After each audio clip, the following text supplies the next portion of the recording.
Hello friends समस्त most important update रही। सो आज 5/10/2024 जेहेतु आज आपण मान गोटे नोटिस आसी ना कौन जो एप्लाई करते पिले ओडिशा ओएसएससी जो आम ओडिशा स्टाफ सिलेक्शन कमिशन रो जो सीजीएल एग्जाम होबार थिला तार आज एग्जाम डेट आउ एडमिट कार्ड केबे डाउनलोड करेंगे नोटिस आसी जाइए। तो ये देखो डिटेल मेंशन होती देख आमर preliminary examination combine graduation level recruitment examination 2024 will be held on 20 October 20 Sunday रविवार दिन 20 तारीख दिन आपण मानकर एग्जाम टी कंडक्ट करा जिवो सेटा भी वन सिटिंग थ्रो ओमेर आपण मानकर ऑफलाइन एग्जाम होबो गोटे शिफ्ट रे समस्त पिला परीक्षा देबे। तो 30टा डिस्ट्रिक्ट एक्रॉस द स्टेट माने 30टा डिस्ट्रिक्ट चयन करा जायछि। तो नेक्स्ट आसिला हमर प्रोग्राम देखो आपण मानकर स्टेज 1 रही आमर ओएसएस रे तो प्रीलिम्स एग्जाम अच्छी देन आमर मेन्स एग्जामिनेशन अच्छी।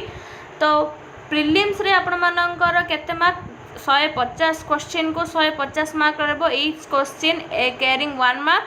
तो आपण माननको समय मिलिबो 150 मिनिट बा 2 घंटा 30 मिनिट आपण माननको समय मिलिबो। आउ आपण माने जदी 4 माने गोटे भूल करंती ताहाले आपण मानकर केते 0.25 मार्क माइनस हबो नेगेटिव मार्क अछि। तो नेक्स्ट कोन अपडेट रही आपण मानकर देखो आपण माने एडमिट कार्ड केबेटू डाउनलोड करि परिबे ना आपण माने 14 तारीख दिन आपण मानकर एडमिट कार्ड डाउनलोड करि परिबे को वेबसाइट ना www.osscc.gov.in लॉगिन करिकिना आपण माने आपण मानकर निज निज एडमिट कार्ड डाउनलोड करि परिबे।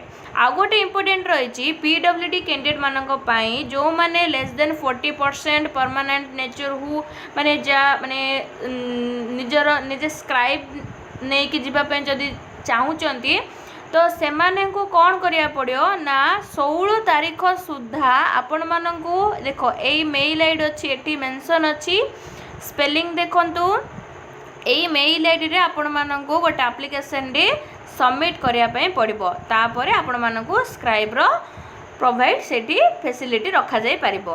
तो एतिक ही इम्पोर्टेंट अपडेट थिला। तो आपण माने तो सीजीएल रो सिलेबस कोन जानि छंती देन कोन कोन रहिछि मैथ रहिछि देन आसला आमर डीआई देन आसला आमर सीए बा करेंट अफेयर देन आसला आमर कोन कंप्यूटर देन आउ कोन reasoning ability logical reasoning ability. तो सिलेबस आपण मानक समस्त को जणा अछि। तो आपण मान जानि गले आपण मानकर 20 तारिख रे एग्जाम टी कंडक्ट करा जिवो गोटे शिफ्ट ओमेर मोड पेन पेपर एग्जाम करा जिवो।